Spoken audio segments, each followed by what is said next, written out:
આજે રાજકોટ મહાનગરપાલિકા દ્વારા વિશ્વ ચકલી દિવસ નિમિત્તે દર વર્ષની જેમ આ વર્ષે પણ છેલ્લા 16 વર્ષથી ચકલીના માળા અને પાણીના કુંડાનું વિતરણ કરવામાં આવે છે.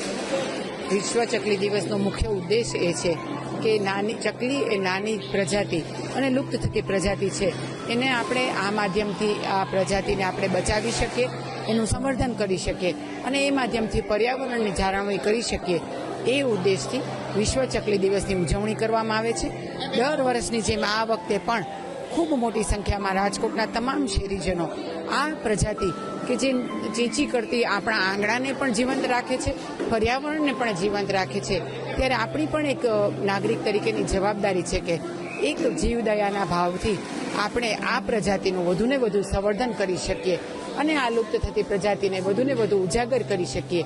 એ માધ્યમથી આ વિશ્વ ચકલી દિવસની ઉજવણી કરવામાં આવી રહી છે. ત્યારે આ સર્વેને પ્રજાજનોને આપના માધ્યમથી હું વિનંતી કરું છું કે આપણે આ પ્રજાતિને વધુને વધુ બચાવીએ અને જ્યારે હવે ગરમીના દિવસો આવી રહ્યા છે ત્યારે પાણીના કુંડાના માધ્યમથી દરેક પક્ષીઓને પાણી આપીને દરેક પક્ષીઓને પણ એના જીવનું સંવર્ધન કરીએ, એ જ સૌને આજના દિવસે અભ્યર્થના.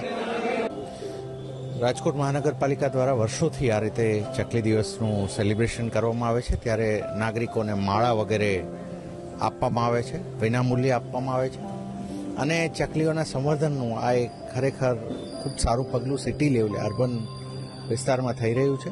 નાગરિકો આમાં ખૂબ ભાગ બને અને આ આખી એક ઇકોસિસ્ટમ છે એની અંદરના ખૂબ એક્ટિવ પાર્ટિસિપન્ટ બને એવી અમારા તરફથી શુભકામનાઓ.